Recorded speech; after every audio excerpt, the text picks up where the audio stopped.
दादी की अकड़ी इच्छा। कहानी में एक दादी अपनी पोती से बहुत प्यार करती है और उसकी खुशियों के लिए किसी भी हद तक जाने के लिए तैयार रहती है।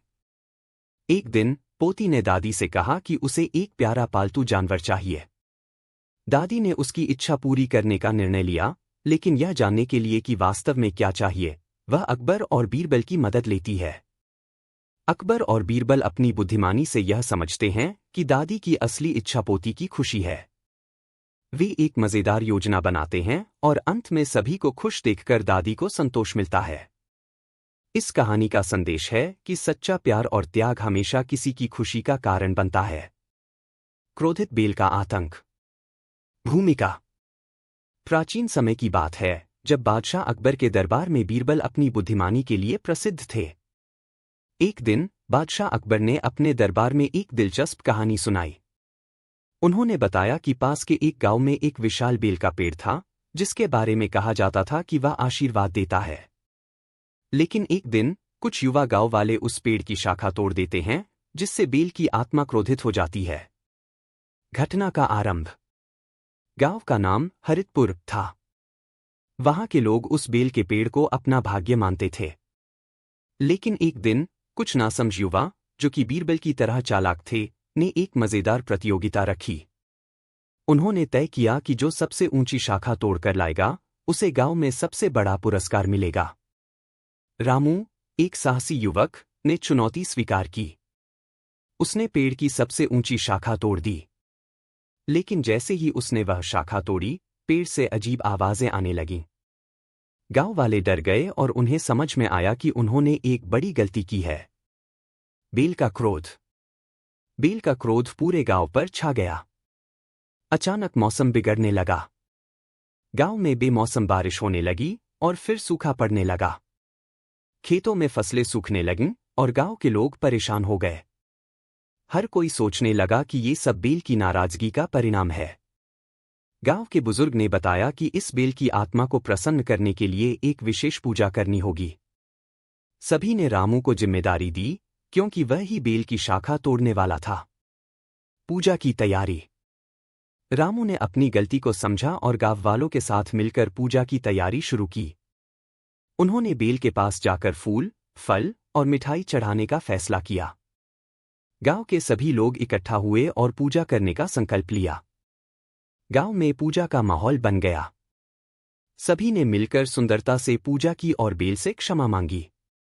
वे सभी प्रार्थना करने लगे कि बेल की आत्मा को शांति मिले। पूजा का क्षण। जब पूजा का समय आया, सभी लोग एकत्रित हुए। रामू ने प्रार्थना की, हे बेल माता, हमने आपकी शाखा तोड़ी, जिसके लिए हम क्षमा चाहते हैं। कृपया हमें माफ करें और हमारे गांव को फिर से खुशियों से भर दें। पूजा के दौरान अचानक एक हलचल हुई। बेल की आत्मा प्रकट हुई और उसने कहा, मैं क्रोधित हूं, लेकिन तुम सबकी प्रार्थनाएं सुन रहा हूं। रामू, तुमने अपनी गलती स्वीकार की है, समाधान का मार्ग। बेल ने रामू को आगे बुलाया और कहा, तुम्हें यह समझना होगा कि प्रकृति का सम्मान करना कितना आवश्यक है। मैं तुमसे क्षमा कर सकती हूं, लेकिन तुम्हें गांव वालों को यह सिखाना होगा। रामू ने अपनी समझदारी का उपयोग करते हुए गांव वालों से कहा, हमें प्रकृति का ध्यान रखना चाहिए। हम सबको मिलकर काम करना होगा ताकि इस तरह की गलती दोबारा न हो। अंत की ओर। बेल की आत्मा ने सभी को एक नई सीख दी। उसके बाद मौसम सामान्य हो गया। बारिश होने लगी और गांव में फिर से हरियाली लौट आई। गांव वाले खुश थे और रामू ने अपनी गलती से बहुत कुछ सीखा था। इस कहानी से हमें यह संदेश मिलता है कि हमें प्रकृति का सम्मान करना चाहिए और अपनी गलतियों से सीखना चाहिए। निष्कर्ष। इस तरह बेल का क्रोध समाप्त हुआ और गांव में शांति लौट आई। गांव के लोग हमेशा इस घटना को याद रखते थे और प्रकृति के प्रति अपनी जिम्मेदारी निभाते थे। इस कहानी ने सबको यह सिखाया कि हमें हमेशा संतुलन बनाए रखना चाहिए और प्रकृति की रक्षा करनी चाहिए। यह एक संक्षिप्त रूप में क्रोधित बेल का आतंक की कहानी है। अगर आप और विस्तार या किसी विशेष पहलू पर जानकारी चाहते हैं तो कृपया बताएं। बीरबल के घर चोरी। भूमिका। एक बार की बात है जब अकबर बादशाह ने अपने दरबार में बीरबल की बुद्धिमानी की काफी प्रशंसा की थी। बीरबल सिर्फ दरबार में ही नहीं बल्कि अपने गांव में भी बहुत प्रसिद्ध था। एक दिन बीरबल अपने घर से कुछ महत्वपूर्ण दस्तावेज लाने के लिए निकला। उस दिन का घटनाक्रम कुछ ऐसा था कि यह एक अनोखी कहानी का आरंभ करने जा रहा था। बीरबल का घर। बीरबल का घर एक सुंदर और बड़े बाग के बीच में स्थित था। उसकी पत्नी, जो बहुत समझदार और सजग थी, हमेशा घर के कामों में व्यस्त रहती थी। बीरबल की एक छोटी सी बेटी भी थी, जिसका नाम चांदनी था। चांदनी अपनी प्यारी मुस्कान और चंचलता के लिए जानी जाती थी। चोरी की शुरुआत। एक दिन जब बीरबल दरबार में था, कुछ चोरों ने बीरबल के घर को निशाना बनाया। चोरों ने बीरबल की पत्नी को घर में अकेला पाकर चोरी करने की योजना बनाई। वे छिपकर घर में घुस गए। उनकी योजना थी कि वे जल्दी से बीरबल के खजाने और कीमती सामान को लूट लेंगे। जब चोरों ने घर के अंदर प्रवेश किया, तब चांदनी खेल रही थी। उसने चोरों को देख लिया, लेकिन वह डर गई।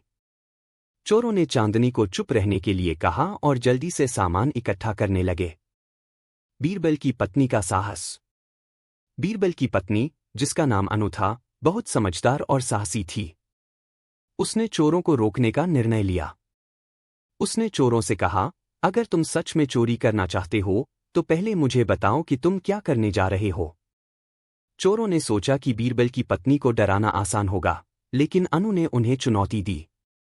उसने कहा, तुम चोर हो, लेकिन मैं तुमसे कहती हूं कि तुम्हारी चोरी के परिणाम अच्छे नहीं होंगे।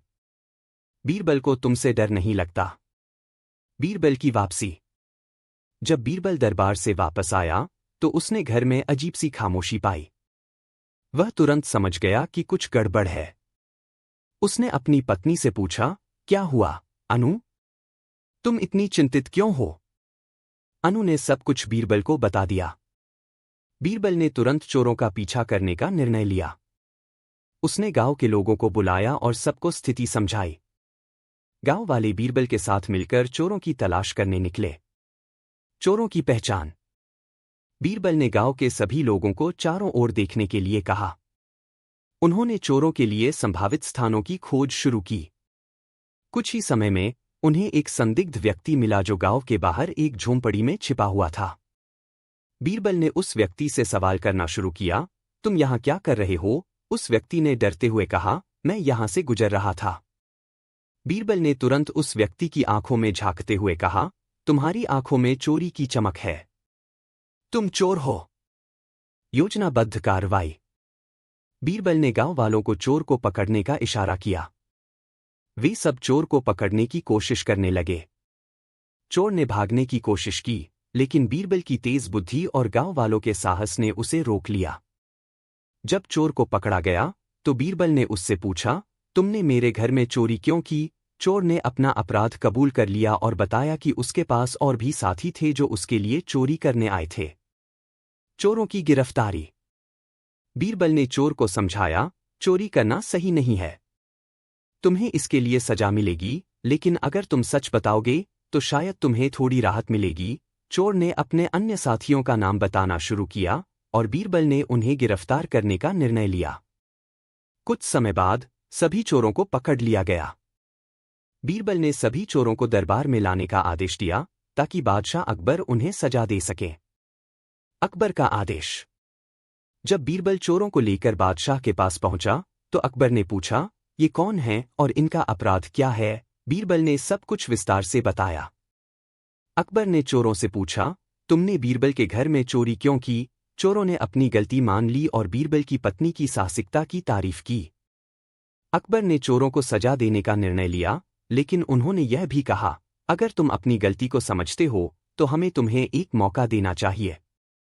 तुम्हें गांव में जाकर मेहनत करके अपना जीवन बिताना चाहिए। नया सबक। चोरों ने अकबर का आदेश स्वीकार किया और गांव में काम करने लगे। बीरबल ने गांव वालों को समझाया कि हमें हमेशा सावधान रहना चाहिए और एक दूसरे की मदद करनी चाहिए। इस घटना ने गांव में सभी को यह सिखाया कि चोरी करना और गलत रास्ता अपनाना कभी भी सही नहीं होता।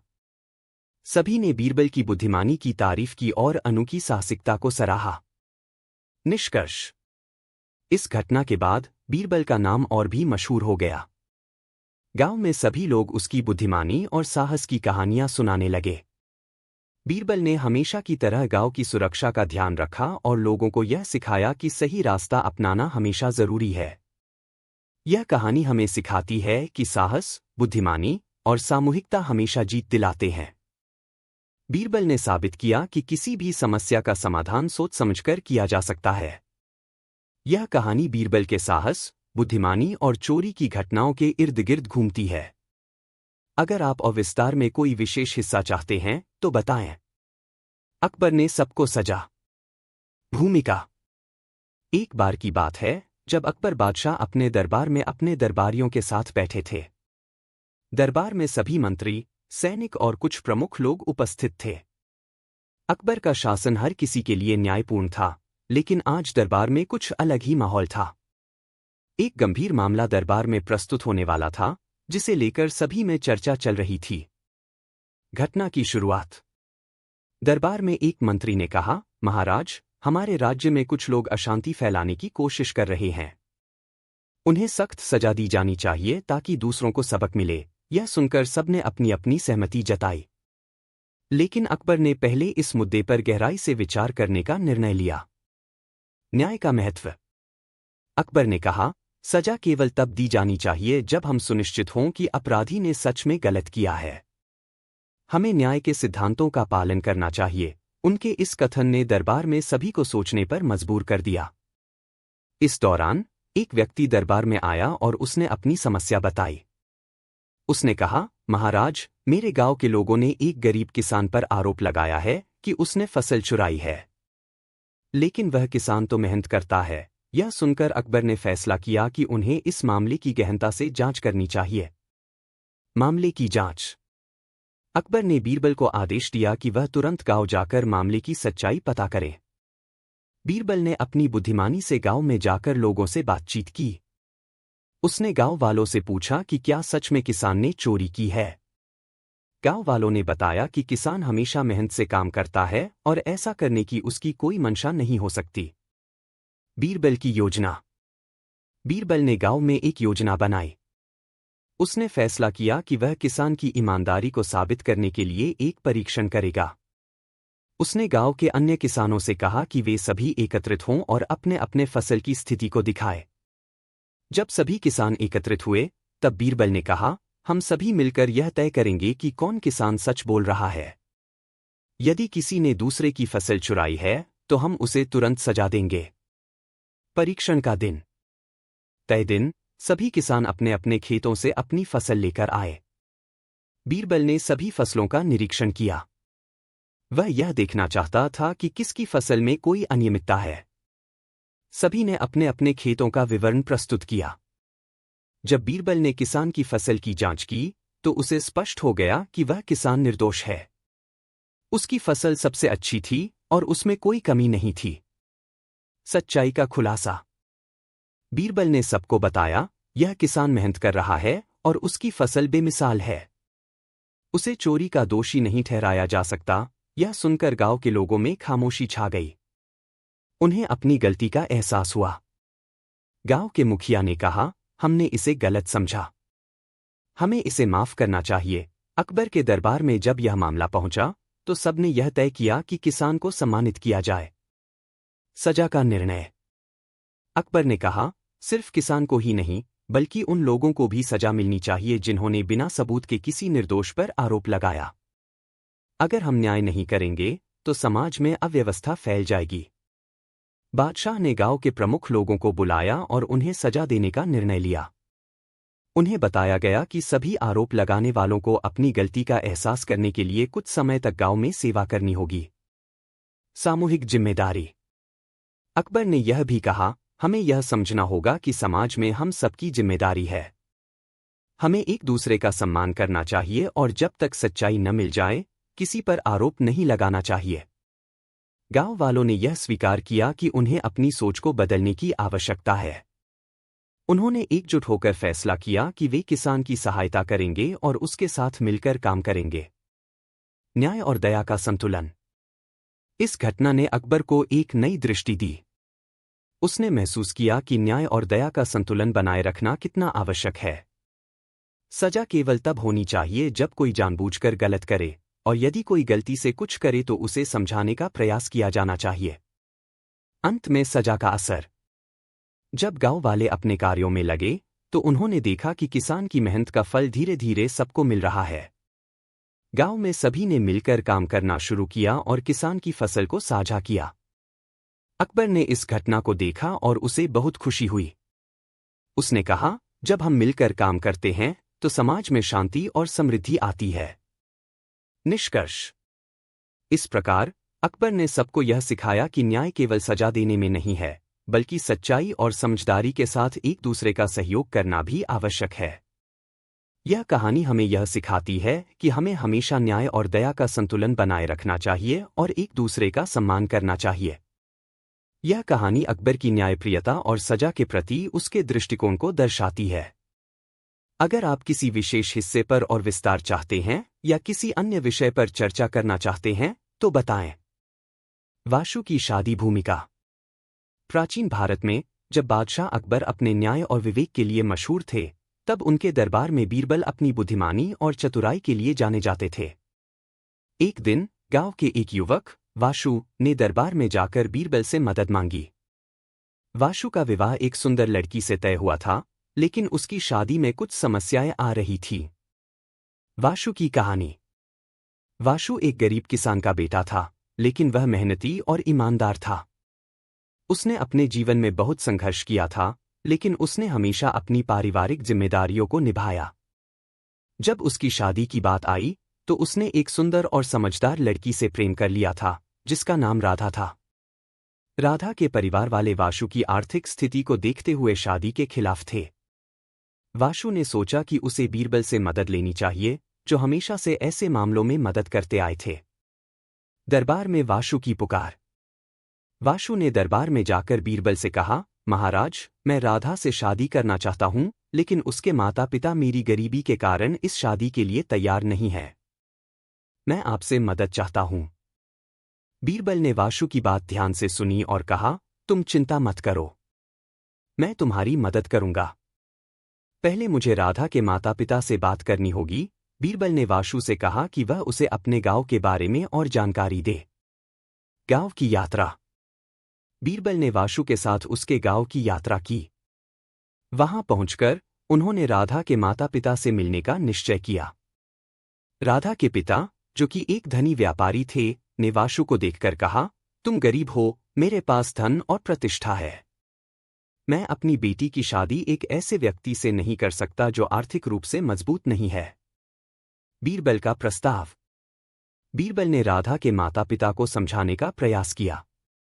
उन्होंने कहा, धन और प्रतिष्ठा से ज्यादा महत्वपूर्ण है सच्चा प्यार और समझदारी। अगर आप अपनी बेटी को खुश देखना चाहते हैं तो आपको वाशु की ईमानदारी और मेहनत को समझना होगा। बीरबल ने राधा के माता पिता से कहा, अगर आप चाहें तो वाशु के साथ एक परीक्षण कर सकते हैं। यह परीक्षण यह साबित करेगा कि वाशु की सच्ची प्रेम और ईमानदारी का कोई मुकाबला नहीं है। परीक्षण की योजना। राधा के माता पिता ने यह स्वीकार किया कि वे बीरबल के प्रस्ताव को मानेंगे। उन्होंने कहा, अगर वाशु यह साबित कर सके कि वह हमारी बेटी के लिए योग्य है तो हम इस शादी के लिए तैयार होंगे। बीरबल ने वाशु को कहा, तुम्हें यह साबित करना होगा कि तुम मेहनती और ईमानदार हो। तुम कुछ ऐसा करो जिससे राधा के माता पिता को विश्वास हो जाए कि तुम उनकी बेटी की खुशियों का ख्याल रख सकते हो। वाशु की मेहनत। वाशु ने बीरबल की सलाह मानी। उसने अपने काम में और मेहनत करनी शुरू की। उसने अपने खेतों में कड़ी मेहनत की और जल्द ही उसकी फसल अच्छी हो गई। उसने गांव में सबसे अच्छी फसल उगाई और अब वह अपनी मेहनत से कुछ धन भी इकट्ठा कर चुका था। साथ रही और उसकी मेहनत को देखकर गर्व महसूस करती थी। राधा ने भी वाशु का साथ दिया। उसने उसे गांव में होने वाली और अपने माता पिता को यह बताने की कोशिश की कि देखा कि वाशु अपने काम में सफल हो रहा था और वह हमेशा रंग ला रही थी। बीरबल ने एक दिन राधा के माता पिता से कहा, क्या आप अब भी वाशु को योग्य नहीं मानते? उसने अपनी मेहनत से साबित कर दिया है कि वह एक अच्छा इंसान है। वाशु की सफलता। वाशु ने धीरे धीरे अपनी स्थिति को मजबूत किया। उसने अपने खेतों में और अधिक मेहनत की और फसल को बेहतर तरीके से उगाने के लिए नई तकनीकें अपनाई। उसकी मेहनत से उसके पास कुछ धन और आ गया था, जिससे वह राधा के माता पिता को प्रभावित कर सका। शादी की तैयारियां। जब राधा के माता पिता ने वाशु की मेहनत को देखा तो उन्होंने सोचा कि वह अब उनकी बेटी के लिए योग्य है। उन्होंने शादी की तैयारियां शुरू कर दी। गांव में खुशी का माहौल था और सभी लोग इस शादी में शामिल होने के लिए उत्सुक थे। बीरबल की भूमिका। बीरबल ने भी शादी की तैयारियों में मदद की। उन्होंने सुनिश्चित किया कि सभी लोग इस खुशी में शामिल हों। बीरबल ने शादी के आयोजन के लिए गांव के सभी लोगों को आमंत्रित किया और शादी को एक भव्य समारोह में बदल दिया। शादी का दिन। जब शादी का दिन आया तो गांव में उत्सव का माहौल था। राधा और वाशु एक दूसरे के साथ खड़े थे और सभी लोग उनकी खुशी में शामिल हो रहे थे। बीरबल ने उनकी शादी को सफल बनाने में महत्वपूर्ण भूमिका निभाई। विवाह समारोह। शादी का समारोह भव्य था। वहां संगीत, नृत्य और सभी गांव वालों की खुशियों का समागम था। वाशु और राधा ने एक दूसरे के साथ शादी के पवित्र बंधन में बंधने का संकल्प लिया। एक नया अध्याय। इस शादी के साथ वाशु और राधा का नया अध्याय शुरू हुआ। दोनों ने एक दूसरे के साथ मिलकर जीवन बिताने का संकल्प लिया। बीरबल ने देखा कि उन्होंने अपनी मेहनत से सफलता पाई थी और उनका प्यार मजबूत हुआ था। सामुदायिक सहयोग। इस घटना ने गांव के लोगों को यह सिखाया कि सच्ची मेहनत और प्यार से किसी भी कठिनाई को पार किया जा सकता है। सभी ने मिलकर यह महसूस किया कि उन्हें एक दूसरे का समर्थन करना चाहिए। निष्कर्ष। इस तरह वाशु की शादी न केवल उसके और राधा के लिए बल्कि पूरे गांव के लिए एक सीख बन गई। यह साबित हुआ कि मेहनत, ईमानदारी और सच्चे प्यार से किसी भी कठिनाई को पार किया जा सकता है। बीरबल की बुद्धिमानी और सहायता ने इस शादी को संभव बनाया। इस घटना ने गांव में एक नई आशा और उत्साह का संचार किया। वाशु और राधा ने अपने जीवन में एक साथ खुशी से जीने का संकल्प लिया और उनकी शादी एक प्रेरणा बन गई। यह कहानी वाशु की शादी और उसकी मेहनत को दर्शाती है। अगर आप किसी विशेष हिस्से पर और विस्तार चाहते हैं या किसी अन्य विषय पर चर्चा करना चाहते हैं तो बताएं। बीरबल की कहानी, जायदाद का बंटवारा। भूमिका। एक बार की बात है जब बादशाह अकबर ने अपने दरबार में बीरबल को बुलाया। अकबर ने सुना था कि उसके राज्य में एक गांव में एक बड़ी जायदाद का बंटवारा होने वाला है और वहां कुछ विवाद उत्पन्न हो गए थे। बादशाह ने बीरबल को आदेश दिया कि वह उस मामले की जांच करें और उचित समाधान निकालें। विवाद का आरंभ। गांव के लोग बीरबल की बुद्धिमानी के बारे में जानते थे। वे आशा कर रहे थे कि बीरबल उनके विवाद का हल निकालेंगे। मामला यह था कि गांव के एक बड़े जमींदार का निधन हो गया था और उसकी जायदाद को दो बेटों, रामू और श्यामू, के बीच बांटना था। दोनों भाई अपनी अपनी दावेदारी कर रहे थे और किसी समझौते पर नहीं पहुंच पा रहे थे। गांव की यात्रा। बीरबल ने अपने कुछ सैनिकों के साथ गांव की यात्रा की। गांव पहुंचने पर उन्होंने देखा कि गांव वाले बहुत चिंतित थे। लोग बीरबल की ओर देख रहे थे जैसे उन्हें किसी चमत्कार की उम्मीद थी। बीरबल ने सबको शांत करते हुए कहा, मैं यहां आपकी समस्या सुनने आया हूं। जायदाद का मूल्यांकन। बीरबल ने पहले दोनों भाइयों से उनके विचार पूछे। रामू ने कहा, भाई, पिताजी की जायदाद का आधा हिस्सा मेरा है। मैंने हमेशा उनके साथ काम किया है और मैंने उनकी सेवा की है। श्यामू ने विरोध किया, लेकिन मैं भी उनका बेटा हूं और मुझे भी उतना ही हक है। बीरबल ने दोनों की बातें सुनकर कहा, आप दोनों की बातों में सच्चाई है, लेकिन हमें पहले जायदाद का सही मूल्यांकन करना होगा। उन्होंने जायदाद की संपत्ति का निरीक्षण किया, जिसमें खेत, घर और अन्य संपत्तियां शामिल थीं। समाधान का खाका। बीरबल ने तय किया कि उन्हें एक ऐसा समाधान निकालना होगा जो दोनों भाइयों के लिए संतोषजनक हो। उन्होंने एक बैठक बुलाई जिसमें गांव के सभी प्रमुख लोग उपस्थित थे। बीरबल ने कहा, हमें इस विवाद का हल निकालने के लिए एक सही और न्यायपूर्ण तरीका अपनाना होगा। बुद्धिमानी का प्रयोग। बीरबल ने गांव वालों से कहा, मैं एक योजना लेकर आया हूं। हम एक प्रतियोगिता करेंगे। जो भी भाई इस प्रतियोगिता में जीत जाएगा उसे जायदाद का बड़ा हिस्सा मिलेगा। लेकिन इस प्रतियोगिता में हमें यह सुनिश्चित करना होगा कि यह ईमानदारी से हो। गांव वाले इस विचार से सहमत हुए। बीरबल ने तय किया कि प्रतियोगिता में दोनों भाइयों को अपने खेतों में सबसे अच्छी फसल उगानी होगी। जो भाई सबसे अच्छी फसल उगाएगा उसे जायदाद का बड़ा हिस्सा दिया जाएगा। प्रतियोगिता की तैयारी। दोनों भाइयों ने अपनी अपनी तैयारी शुरू की। रामू ने अपने खेतों में ज्यादा मेहनत की और नई तकनीकें अपनाई। श्यामू ने भी अपनी तैयारी में कोई कसर नहीं छोड़ी। दोनों ने अपने खेतों में काम करना शुरू कर दिया और गांव वालों ने उन्हें प्रोत्साहित किया। प्रतियोगिता का आप 3 लाख मुद्राएं खुशी से हमसे ले जाए, किंतु आपको यह वायदा करना होगा कि यदि आपने 1 हफ्ता पूरा होने से पहले सारा रुपया वापस नहीं किया तो आपके शरीर में से एक सेर मांस, जहां से हमारी इच्छा होगी, काट लेंगे। यदि इसमें किसी किस्म की कोई परेशानी हो तो अभी कह दें, बाद में कुछ नहीं सुना जाएगा। यह शर्त सुनकर रामशरण सोच में पड़ गया। वह हरमोहन के इस प्रकार के कई निर्दयतापूर्ण कारनामों के मामले सुन चुका था, लेकिन यह सब जानते हुए भी वह धन लेने को मजबूर था। उसे विश्वास था कि हफ्ते के पूर्व धन अवश्य आ जाएगा। यह धूर्त साहूकार 29 सोचकर उसने इकरारनामे पर अपने हस्ताक्षर कर दिए। धन उसे मिल गया, जिसे उसने हुंडी वालों को दे दिया। संयोग से रामशरण को बाहर से जो धन आने की उम्मीद थी वह न आ पाया। इधर उधर से 3 लाख मुद्राएं और सूद इकट्ठा करके उसने हरमोहन के यहां भिजवा दिया। उसी दिन हफ्ता पूरा हुआ था, लेकिन हरमोहन को धन नहीं, रामशरण की जान चाहिए थी। उसने यह कहकर धन वापस कर दिया कि 1 हफ्ते से पहले धन लौटाने का वादा किया था। इसलिए इकरारनामे के अनुसार अब मैं रामशरण के शरीर से 1 सेर मांस लूंगा और मैंने अदालत में मुकदमा दायर कर दिया है। रामशरण अदालत में हाजिर हुआ और न्यायाधीश से कहा, हुजूर, हरमोहन मेरी जान लेने के पीछे पड़ा है। मैंने तो इसे ठीक उसी दिन, जिस दिन हफ्ता खत्म होने को था, उधार लिया हुआ धन सूद समेत भेज दिया था।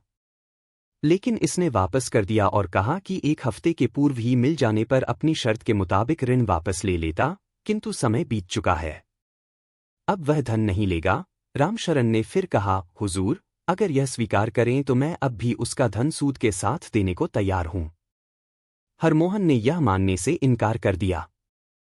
न्यायाधीश ने शर्त के मुताबिक 1 सेर मांस लेने का हुक्म हरमोहन को दिया, लेकिन रामशरण मांस देने को राजी नहीं हुआ और उसने अपनी अपील अकबर बादशाह के दरबार में दायर की। अकबर बादशाह ने ऐसी शर्त पहले कभी नहीं सुनी थी। उन्हें बड़ा आश्चर्य हुआ। उन्हें भी समझ नहीं आ रहा था कि इस मामले में आखिर क्या किया जाना चाहिए।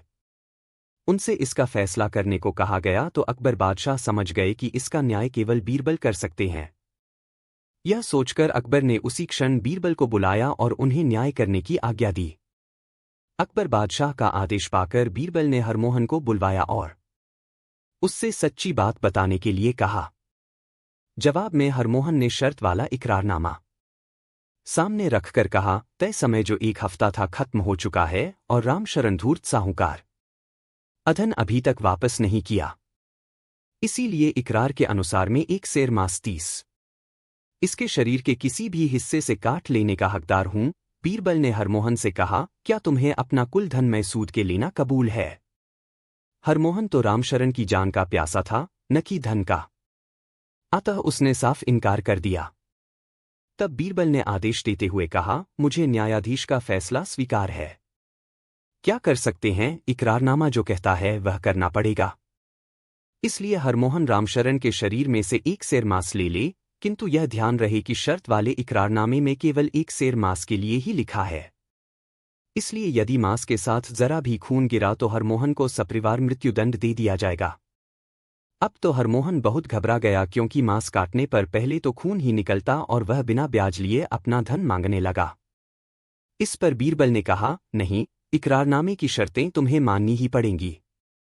अंत में जब हरमोहन बहुत रोया, गिड़गिड़ाया और अपनी करतूत के लिए क्षमा मांगी तो रामशरण ने, जो स्वभाव से दयालु और परोपकारी था, बीरबल से प्रार्थना की, हरमोहन को अब अपनी गलती का एहसास हो गया है, अतः इसे छोटा मोटा दंड देकर छोड़ दिया जाए। तब बीरबल ने आज्ञा दी, हरमोहन अपनी लड़की का विवाह रामशरण के लड़के से करे और दंड स्वरूप उसे 1 लाख मुद्राएं दहेज में दे। इस आदेश को हरमोहन ने खुशी खुशी स्वीकार कर लिया। इस प्रकार बीरबल ने एक नेक और ईमानदार आदमी की जान बचाकर बेईमान को सबक सिखाया। अकबर बादशाह भी बीरबल के न्याय से बेहद प्रसन्न हुए। जो चीज आप किसी को दे नहीं सकते, उसे लेने का भी अधिकार आपको नहीं है। लग गया था आम का पड़ हाथ्या लुगा, नहा मिलाता न सहा। मरा उसम लगा हा क्या है। मैंने सिर्फ शेखर को परेशान करने के लिए यह सब किया था।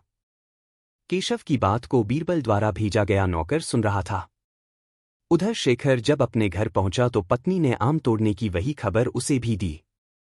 वह बिना देरी किए आम के पेड़ की ओर शत्रुओं का मुकाबला करने के लिए जाने लगा। उसकी स्त्री ने जब भोजन कर लेने को कहा तो वह बोला, भोजन तो वहां 34 तेरा नहीं मेरा पेड़ से वापस आकर भी कर सकता है, लेकिन यदि इस मौके पर नहीं गया तो मेरी 7 साल की मेहनत मिट्टी में मिल जाएगी। बीरबल का दूसरा नौकर भी सब बातें छिपकर सुन रहा था। जब शेखर कंधे पर लाठी रखकर पेड़ की ओर बढ़ा तो नौकर अपने पहले साथी से मिलने तथा केशव की बात जानने के लिए उसके मकान की ओर चला गया। बीरबल के नौकरों ने उन्हें दोनों के घरों की बातें बताईं। जब दूसरे दिन दोगे दरबार में उपस्थित हुए तो बीरबल ने दोनों को संबोधित करते हुए कहा, यह पेड़ तुम दोनों का है।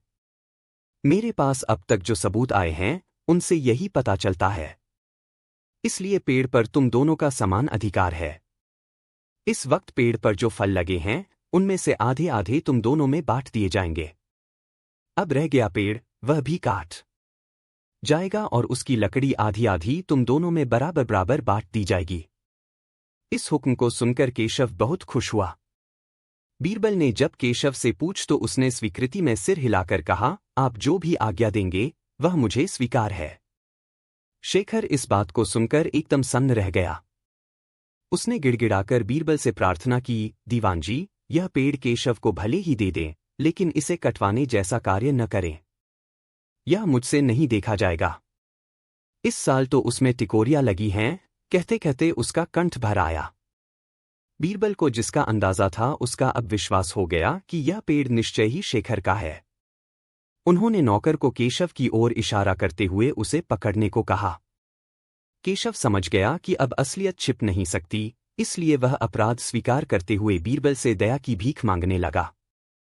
बीरबल ने सोच विचार करके उसे उसके अपराध के अनुसार दंड दे दिया। बादशाह को जब इस फैसले का पता लगा तो उन्होंने बीरबल की बुद्धिमानी की अत्यंत प्रशंसा की। व्यक्ति जिस पर मेहनत करता है वह वस्तु उसे अत्यधिक प्रिय होती है। 7. बीरबल की योग्यता। अच्छा, फिर तो तुमने यह भी जरूर देखा होगा कि उनमें कितने नर और कितने मादा हैं? बादशाह ने मुस्कराकर पूछा। वह चतुर व्यक्ति हैरान रह गया और बोला, हुजूर, यह तो मैंने देखा नहीं। बादशाह अकबर के दरबारी तथा अन्य सभासद बीरबल से बहुत ईर्ष्या करते थे। कुछ सभासद और दरबारी तो बीरबल को बिल्कुल भी पसंद नहीं करते थे। वे हर वक्त उस समय का इंतजार करते कि कब बीरबल को उसके उच्च पद से हटाने में सफल हो सके। ऐसे अवसर प्रायः आते भी थे। एक बार बीरबल की अनुपस्थिति में बादशाह के कान भरने के उद्देश्य से सभासदों ने एक स्वर में कहा, हमारी समझ में आज तक नहीं आया जहांपनाह कि हम लोगों में क्या कमी है। क्या हम अपने काम मेहनत से नहीं करते? बीरबल को इतना महत्व क्यों दिया जाता है? हम लोग उससे कहीं अधिक पढ़े लिखे हैं, बुद्धिमान हैं तथा उच्च समझ वाले हैं। उनकी बातें सुनकर बादशाह मुस्कराने लगे।